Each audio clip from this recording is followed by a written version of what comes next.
Welcome to The Launch Pod, a product management podcast from LogRocket. Today, our guest is Herman Man, Chief Product Officer at Bluevine, where he's building the next generation digital banking platform for small businesses. Originally a computer scientist and engineer by trade, Herman quickly earned a reputation as one of the few developers with a personality, throwing himself headfirst into solving complex technical issues for business users who crave simplicity in their fintech solutions. In addition to leading the product function at Bluevine, he also oversees design, which he says ensures a seamless experience for customers and empowers the wider organization to approach problem-solving from a user-centered perspective. On today's episode, LogRocket's CEO and head of product, Matt Arbesfeld, talks to Herman about how he used his background in engineering to build his career in product, what it's like building a product for the banking industry and the unique challenges that come with that industry, and how startups can use feedback to disrupt bigger competitors. So here it is, our conversation with Herman Man. Hello, everyone. My name is Matt Arbesfeld. I'm the co-founder and head of product here at LogRocket, and super excited to have Herman Man, Chief Product Officer at Bluevine, on today. Thanks so much for joining us. Great to have you on the show. Thanks for having me, Matt. Really excited to be here. Would love to start about your origins in product. And it sounds like a lot of your career started as an engineer at Microsoft. So would just love to learn about that transition from engineering and how that shapes how you think about product today. So as an engineer, you're really wanting clarity and predictability on the things that you solve in terms of the how you solve the problem. And you wouldn't want to minimize any context switching between the when so that you can solve it as efficiently as possible. That has basically been a principle of mine as I try to optimize within our organization and within product to drive processes that work for engineering and make them the most efficient and effective possible. So we've created a planning process that executes on a quarterly cycle, which we measure, adapt, and then execute against the full year goal.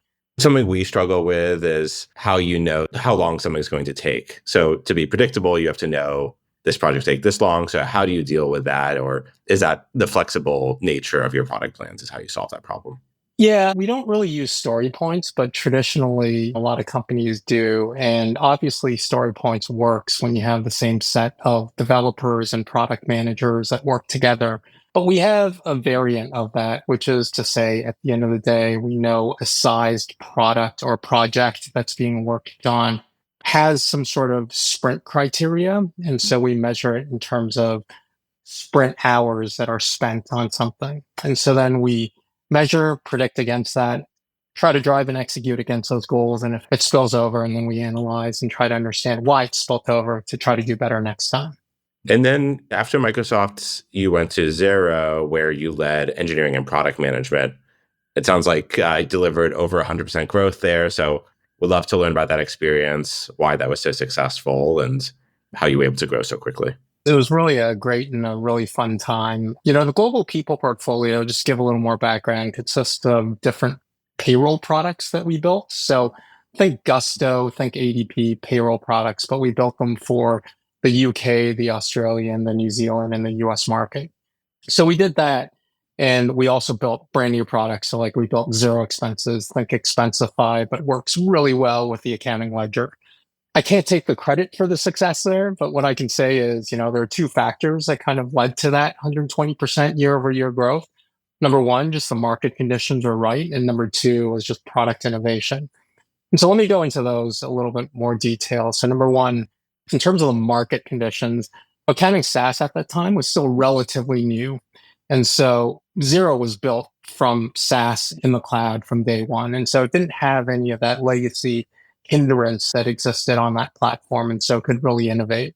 Just to put in context in terms of the market and where we were, Intuit was still working on QuickBooks Desktop, and they started investing in QuickBooks Online. So you could get a sense in terms of where the market was at that point. But given the fact that Xero started in the cloud and was a cloud-first provider, that just attracted a lot of attention, especially in the US. And so that led to growth.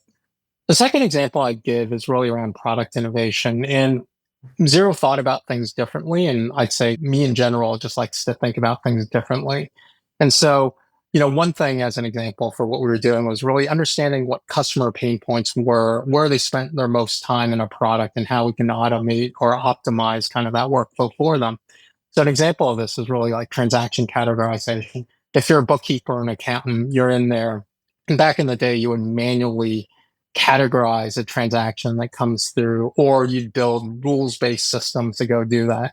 We actually built a machine learning model that actually could do that because we had troves of data.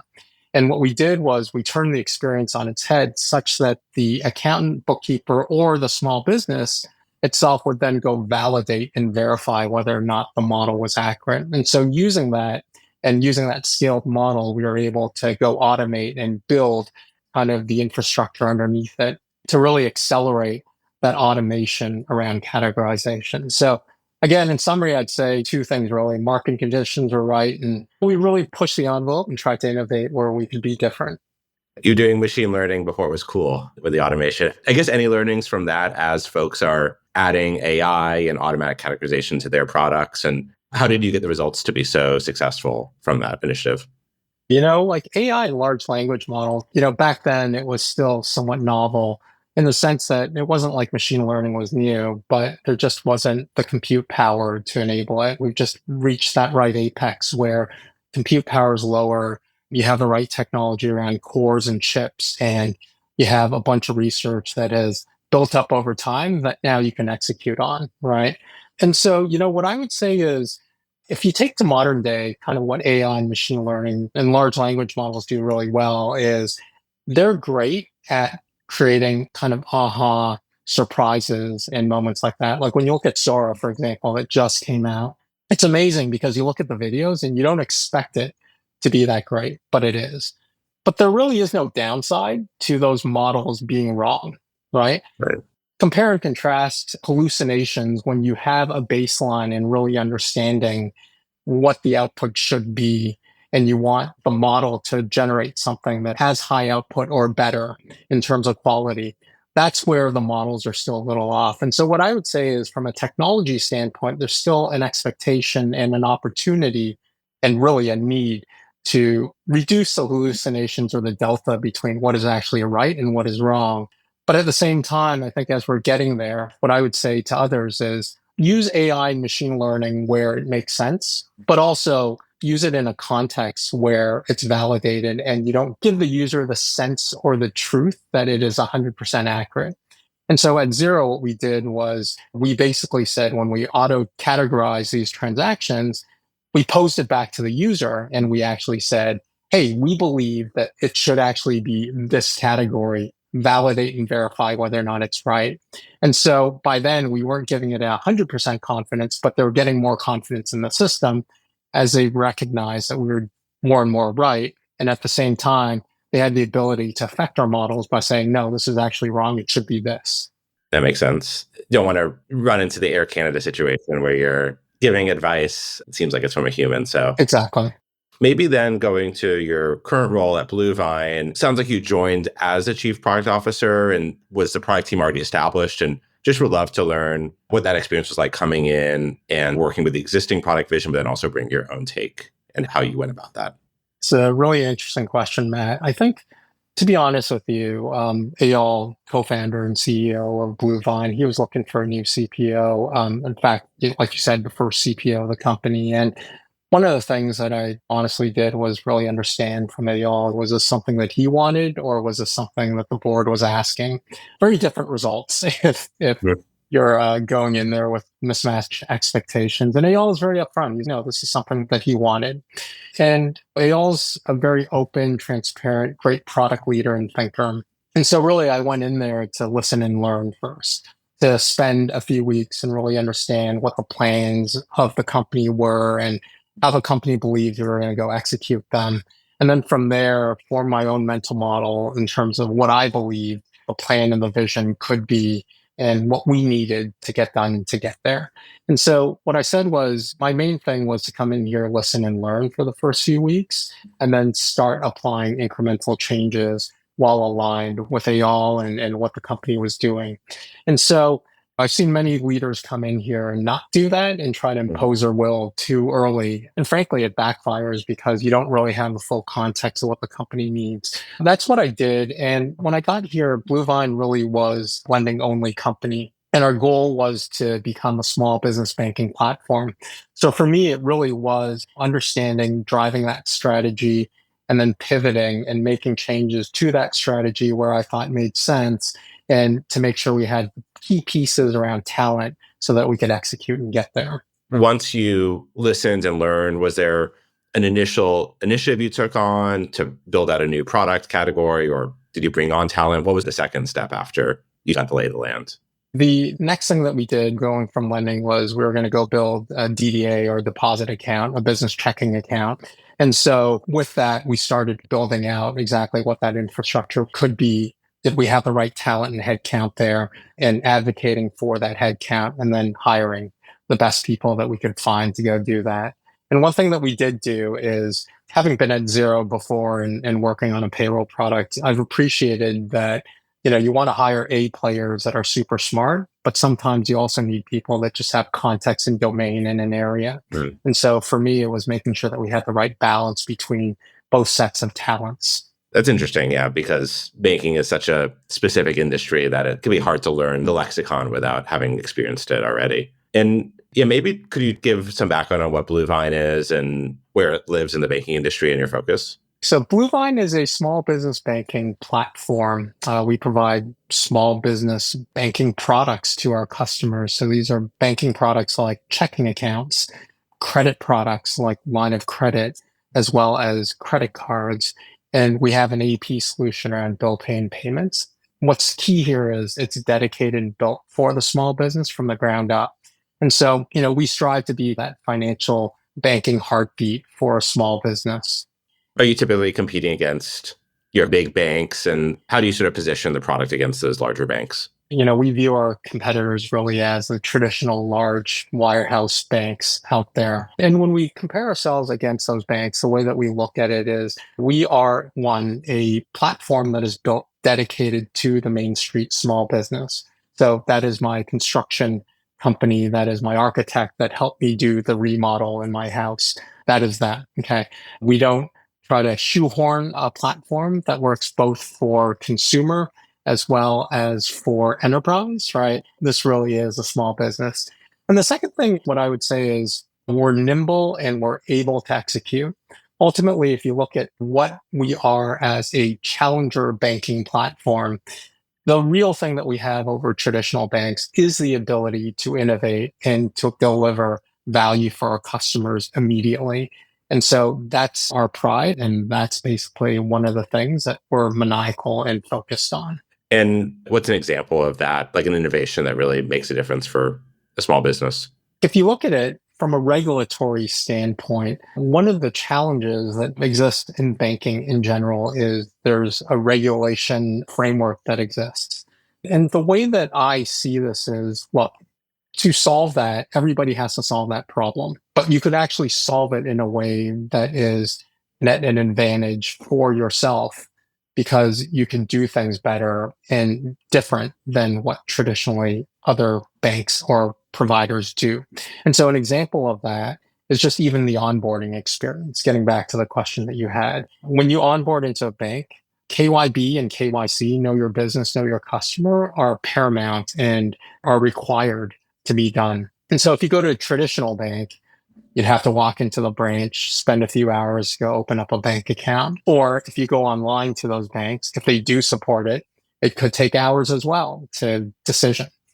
At Bluevine, what we've done is we've rethought the problem. We're like, okay, how can we decision whether or not are right for you as a banking provider and make that decision within minutes, right? So a customer can come in, upload all the documentation that they need, or in many cases, we're able to go get the data with their consent on their background data so we can decide what we want to do. And all this is done, KYB and KYC, and decisioning within minutes.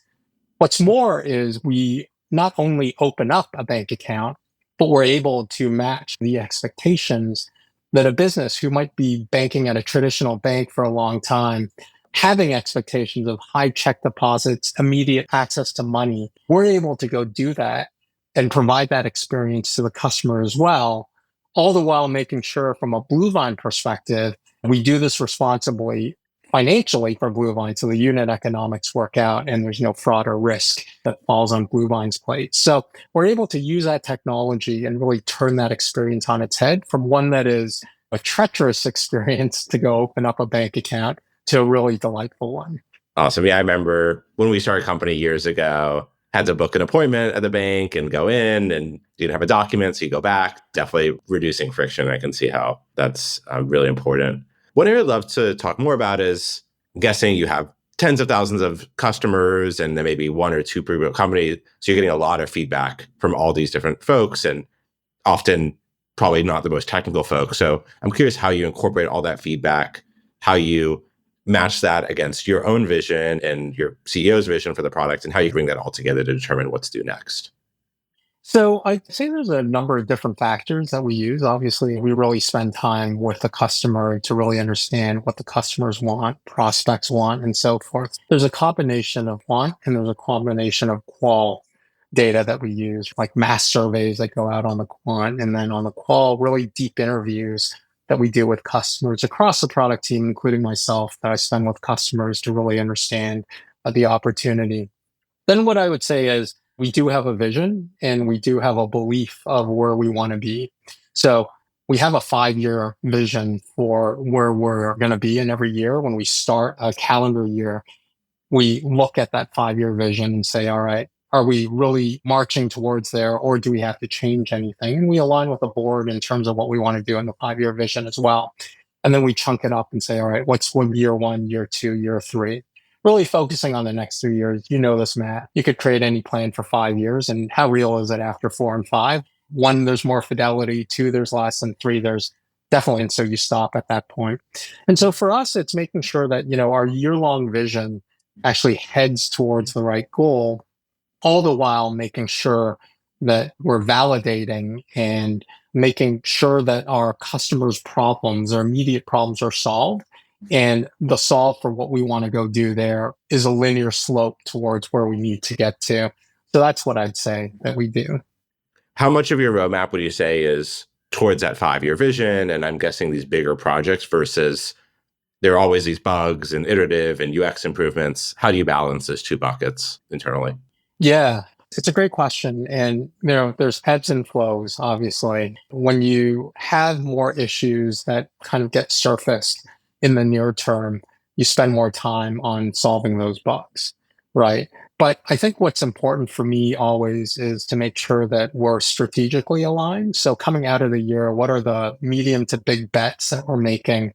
And I want to make sure exiting 2024, we actually hit those big bets. What I do is at any given point in time, I make sure for anything that is strategic, I have a minimum investment of people in there that I just never touch unless there is some circumstance that causes people to go shift. COVID was one in 2020. Right. But aside from something as severe as that, where it's a company shift and something we need to do, or a market shift, I will always have dedicated people so we make forward progress. Then it becomes a question of, with the remaining resources, where do we prioritize? And it becomes more of an ROI type conversation. We do run a RICE-ish kind of framework, not quite, where we do look at reach, impact, and confidence on what we're trying to do. And we'll assess the situation. Ultimately, it's super important to keep our customers happy and make sure that we're solving their workflows that they have problems with today. So we'll invest in that. But at the same time, if we know that we're going to do a 10x multiplier change on this workflow by introducing this new set of technology, we will do that and invest in that as well. I wish I could say there's a science, there's a bit of an art and science. Yeah, I love the idea of if there's one or two big things you have to do, you just have to protect that team at all costs and make sure that you're making progress every day. Maybe kind of last area question would be, you're going up against some of the biggest companies in the world. I know a lot of our listeners are also maybe startups that are trying to displace an existing category. Any advice you have for them on how to think about how to disrupt bigger companies or bigger industries and take market share? As a startup, you got to really think about what your North Star is and what you're going to be good at. I think each segment is slightly different, but I think the opportunity is to really understand the customer and to really build something that solves a problem for them in a way maybe that they hadn't thought of before. But once they use it, it's an aha or eureka type moment. And so I say this because at Bluevine, as we're looking at small businesses, our key thing is to really understand, all right, we went from lending into a banking platform. Why was that? We realized quickly as we were talking to customers, they loved our lending product, absolutely loved it.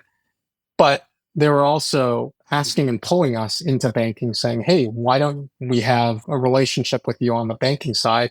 And we were seeing the data as well with their banks and how they use their existing banking platform and other services they had. And we realized as we talked to them more, what they really wanted was today they have a hodgepodge of different providers. What they really want is one platform that works across everything and just works across the board. And so that was our moment where we're like, okay, we could go shift and make this happen. Now, I say that because small businesses are different. Every single small business is different. And so if you're serving the segment of small businesses, you do something different than enterprise, right? If you go to enterprise, as an example, it's still the same tenet and principle. And that tenet and principle is that you really have to understand who you're selling to. Now, I was at Microsoft. And so the challenge with enterprise often is two things. Number one is the buyer is very different than the person who's using the software. And number two is sales cycles are horrendously long.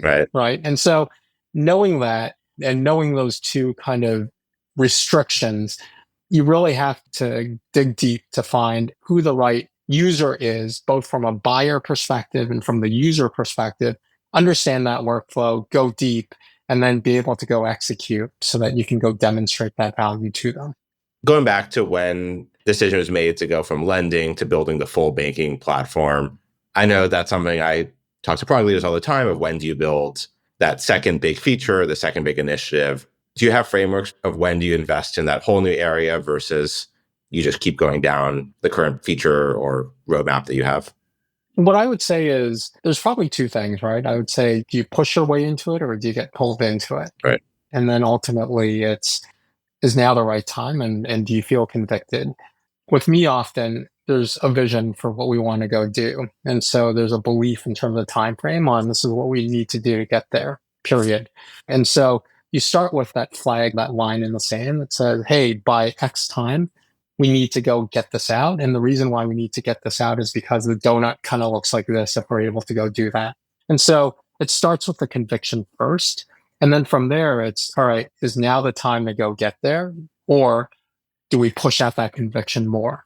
So when you're able to go answer kind of those first principles type questions, then you're able to then say, all right, and here's what it means. If we are to go do this, let's go work backwards and say, what do we have to give up now? And what aren't we delivering in the next 6 months to go hit this in a year? And there's a lot of questions that kind of come into that. As a startup, it's not like we're Microsoft or Google and we have a cash cow that just works. You're constantly making sure that the balance sheet works out. And so really you're looking at all things from cash burn through to what are the market conditions? Is the market ready for this, right? And so all those kind of factor in. But I believe it has to start with a conviction first so that you're proactively trying to get there as opposed to just serendipitously landing at that position. From what you've seen, do you think product leaders tend to go too broad too quickly or that they could be more aggressive with building out the platform? Because you've been so successful at building out these platforms, do you encourage people to think more in that mindset or to maybe be a bit more careful about how they expand the product roadmap? I'd probably say maybe careful is the wrong word for me. Like thoughtful is probably the better word to go do it. I'll give you a real classic example. There's many different products that launch in one market and they're like, oh, I'll just go to the adjacent market and run with it. Right. The reality is that, sure, you might be able to go get some new customers, but can you retain those customers over time if you don't have the right product?